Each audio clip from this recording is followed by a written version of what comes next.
Hey, what up, people? It's good to be with you again. It's Richard. I'm back once more to share another device with you. And this is the first device that I'm reviewing in the year 2015. Welcome to the brand new year. And this is the Kayfun V4 RTA, the clone version of it. This is courtesy of Robottech. Shout out to Sylvia. Thank you very much for sending it my way. It arrived about a week ago. You know, I broke it down, tried to set it up. Well, so the whole thing was a little bit intimidating. Hey, but no worries, it's not rocket science. You get the hang of it. Basically, what you want to do is get your hands into it, you know, and you'll get a hold of it. No problem at all. That's what we're going to do today, actually. Show you how to assemble it, juice it up, and then talk about it, all right? Basically, not a very detailed review because I believe that, you know, we've got 11 other reviewers who's done very thorough, very detailed reviews of this already. So we're basically going to just you know, show you the close-ups, how it looks, how it works, and all that. So yeah, that's what we're going to do today, and whether it's worth your buck. And we're going to be taking a look at this, the Kayfun V4 clone from Robottech.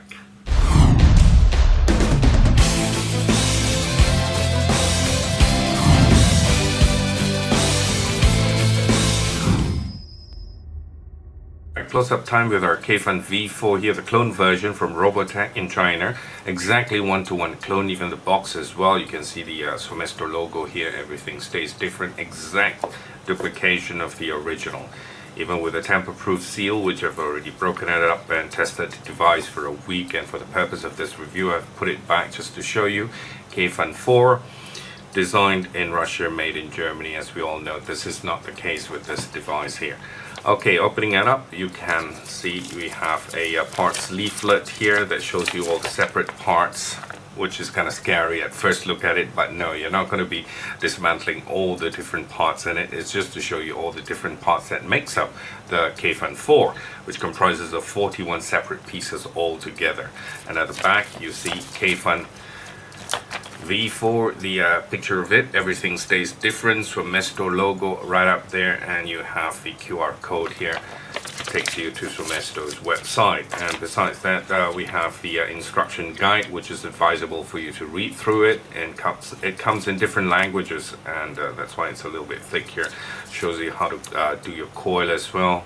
You know, the kind of build and the kind of wick that you use also can make a difference in your vape quality.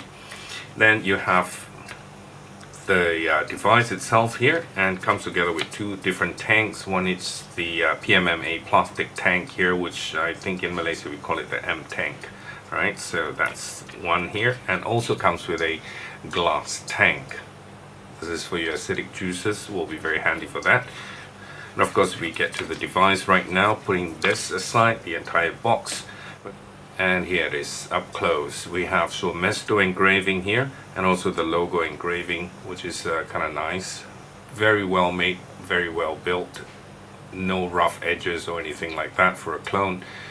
And bottom here you have your 510 pin, which if you remove this pin, that's where you also do your airflow adjustments as well. Okay, we have the drip tip on top, which is removable. And if you'd like to use your own drip tip, you can also do so. It's got double O-rings to keep it nice and tight in there.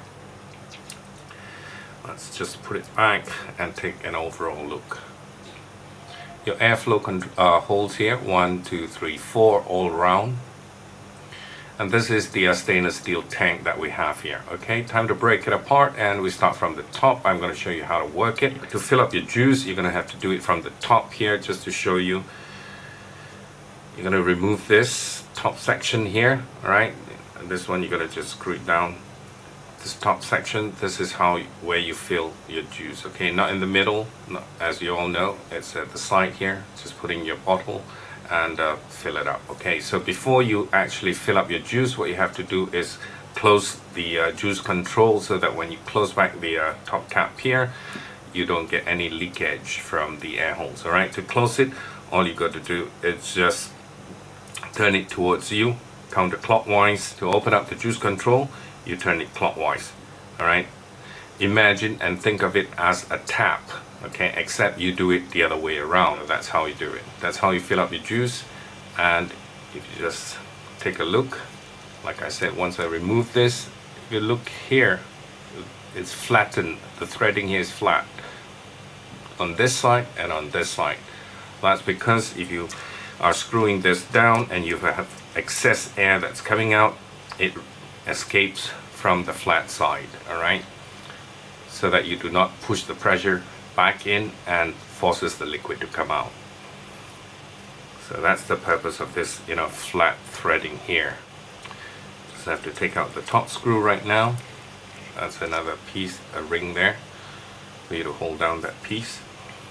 In here, if you look in here, that's a retention screw here with knurlings at the top for you to just grip on it with your finger, your index finger and your thumb, and just turn it anti-clockwise. And that retention screw here is to hold down your tank and these two sections at the bottom and at the top here.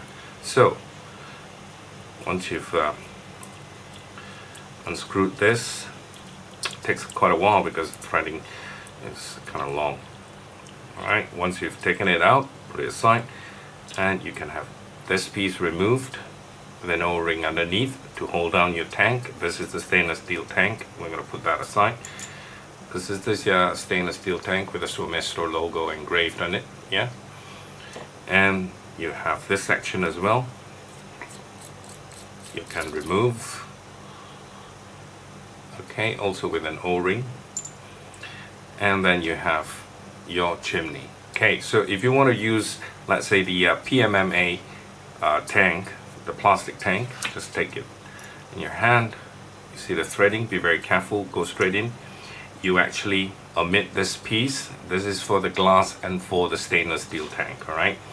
Take that out, just go straight with the PMMA tank, screw it in, and then straight to this piece, okay, this ring, straight in. Okay, just make sure you follow the threading properly so that you do not screw up the threading. Alright, so once you've got that in, put this back on. Alright, once you put that back on, that's how your plastic tank looks. Very streamlined actually. Some people prefer using the PMMA plastic tank because it's just straight all the way down. You don't have this straight. If you're using the other tank, the stainless steel or the glass tank, then it goes straight here and it bulges out a little bit here and then it goes back in again. So it makes the tank look a little bit weird, but it's all getting used to the shape of the tank. So that's your PMMA tank. Let's remove that and try out the glass tank. I'm going to show you how it looks with all the different tank options. Okay, so to put a glass tank on, you need this piece here. Just put it in, screw it back down again, and then get the glass tank, put it onto the O-ring, and then you have this piece with all these small holes here. Make sure the O-ring is at the bottom, put it on top, get your retention screw, make sure the knurling is at the top when you're screwing it down, not the other way around. Screw it down and then finger tight. Once you've got it finger tight, get this piece, screw that down, and this is with the glass tank. That's what I was saying, it comes out, bulges out, goes straight, and bulges back in again. And like I say, it's all getting used to looking at it. I've gotten used to it and I think it looks kind of nice actually. So this is the glass tank. Alright, so let's open up everything again. You have your chimney here. So this chimney right now is a lot bigger than the chimney that you've had with the Kayfun light. So this chimney is how it, I'm going to put that aside. This is how it looks, the chimney right now. See all your juice holes here? This is actually from the top here that goes down into your deck. Alright, and this is your chimney. Very interesting. How it works is actually like this. If you look at this portion here, this ring that's all around here, if I hold this section with the air holes. All right, this section here, the ring that is with this air holes, just hold it. Okay, so now if I were to turn it anti-clockwise, if you notice, this is being raised up. Yeah, it's coming up. And what this does when it's raised up is this flat portion of the ring here actually goes up against this round portion here with the juice holes, and closing it up like this, it closes up your juice holes, and then you fill in your juice, and then when you open it up, all right, when you open it, doing it clockwise, that will go down. You see? So once it goes down, that juice goes into your deck. All right, so this actually raises it up and down. I'm going to show you again. I'm going to turn it anti-clockwise, and it's being raised up. Okay, but if you keep turning it, you can actually remove this piece and it comes off. Okay, be very careful because there's a little spring that comes along with it. The spring goes into the middle here. It actually goes in the middle to hold this entire piece, you know, keep it up so that it doesn't drop in. Okay, this gives the thing tension to go up and down like that. All right, let's put that aside and take a look at this. This is your build deck. Okay, your build deck has got 4 Phillips screws here. Okay, and this is your very familiar sleeve that you also have on your Kayfun light as well. I have my coil still sitting in there. So basically it's got 4 Phillips screws, but primarily this is designed for a single coil, but still you can do a dual coil in here side by side using these 4 screws. Preferably a single coil, and you use this screw and diagonally the other screw to pin down your wires, okay, which is what I've done here. One thing you got to bear in mind and remember is the sides here, the tolerance and between the sides here and the side of your sleeve here is very, very narrow. So when you're actually, you know,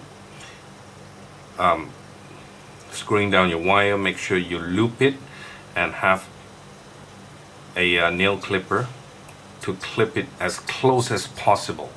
Okay, don't have any of the wires coming out at the side here to let it touch the sleeve, because if it touches the sleeve, because it's so narrow, if it touches the sleeve, what happens is you get a short.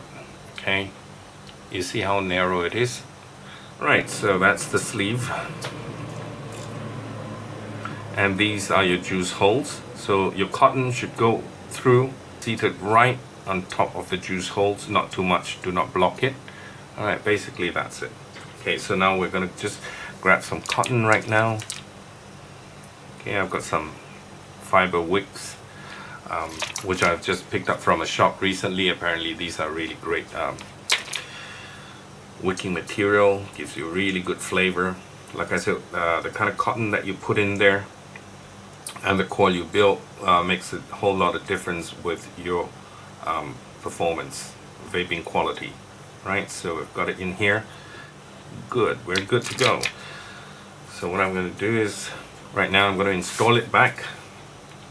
I better put the spring back, don't lose the spring, alright? And get my bottom section here and just put this back on. Okay, once that's done, you want to just use something sharp and push your cotton back in again. Let's use this screwdriver, get my cotton back in. Alright, so there you go. Right. Okay, just prime your wick. That's it, it's good to go. And what you need to do now is just get your chimney. Okay, chimney goes down here. screw your chimney back. I'm going to use the glass tank option, so I need to put my ring back. Just get this ring with the O-ring facing the top, screw it down, and then you have your glass, put it down, and this section with these holes here with the O-ring facing down, okay, just hold it, get your retention screw, whoops, with the knurlings facing the top, put it in. Alright, so once that's done, finger tight, good and ready to go, just get this piece with the drip tip, screw it back down again, open this up, get some juice, and we're going to just fill it up on the sides here.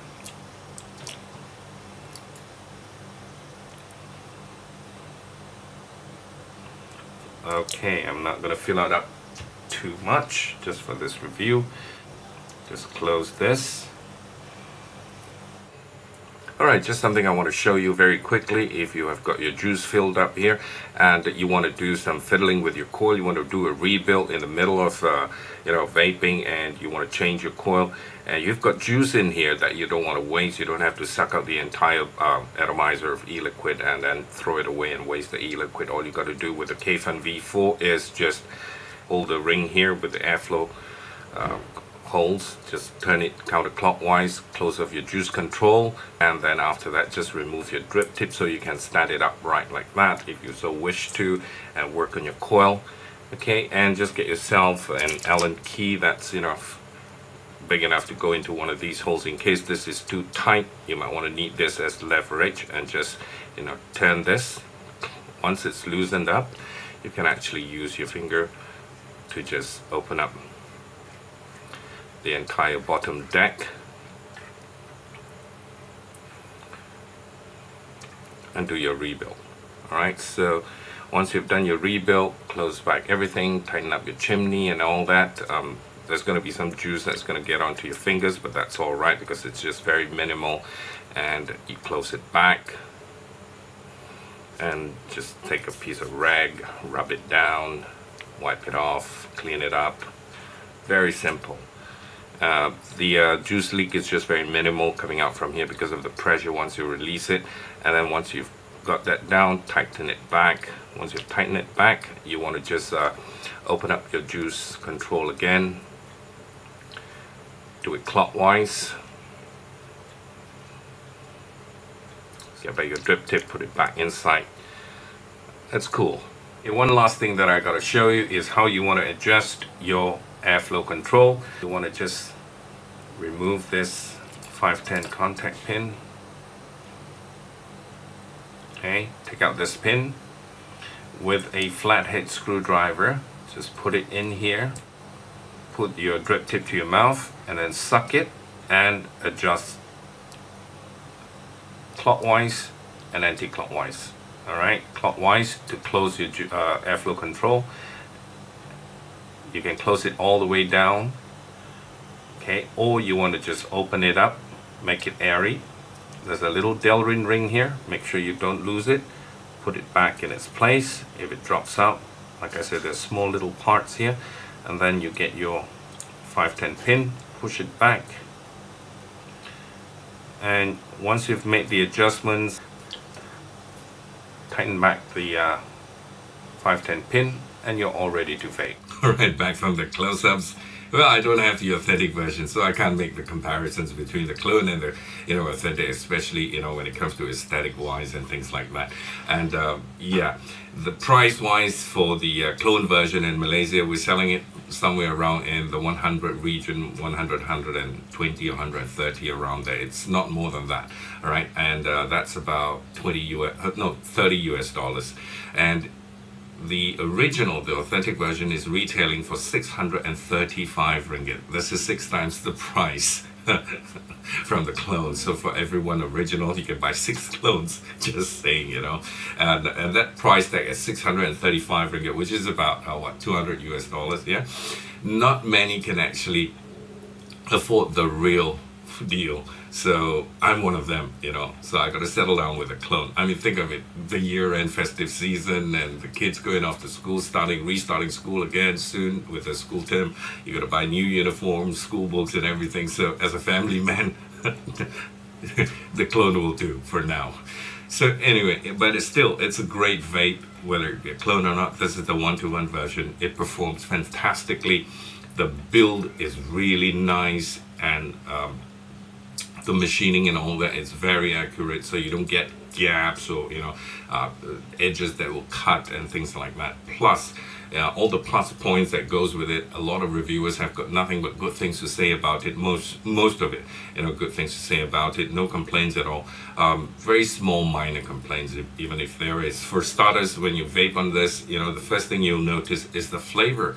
Great amount of airflow. You've got a lot of airflow holes around it, 4 all around. So you can do a dual coil side by side with each other. You know, do they call it a sleeper coil or something like that? Yeah. And aesthetically, it looks very stylish. Okay, you can have the option of a glass tank as well with this, so you know you'll take all your acidic juices, and if you fit all the other different tanks on it as well, it'll still look very good. Talking about thumbs down, well, the only complaints that I would have, if I would have any complaints, is that it would be nice if they made less parts, you know, so it's not so intimidating. But then again, like I said, if you get your hands into it and, you know, work on it, it'll come as second nature to you, no problem. You'll get used to it. And also the airflow, the juice control, to turn it off and turn it on, you just got to think of a tap and do it the other way around. Right, so $1,000,000 question, should you get the Kayfun V4? Answer is simple, yes, because it's a Kayfun, you know. I mean, people like us who's into rebuildables and buying drippers and stuff like that, Mac mods and box mods and all the other devices. So if you don't get at least a clone version, it's going to bug you and haunt you for the rest of your life. Why didn't you get a Kayfun? And because the fact that it's a Kayfun, it performs, you know, there's hardly any complaints about it. So the build is good, everything's nice. You have no reason to say no to it, because otherwise you'll sit down, everybody else has got a Kayfun, you'll be wondering, should I get still thinking after 10 years? No, go ahead, get it. I mean, vaping is fun, what the heck, you know, for a clone, just close your eyes and just order it, whether it be from Fastag or any of your local sellers here in Malaysia, all right? So I'm going to take one more vape before we call it a day.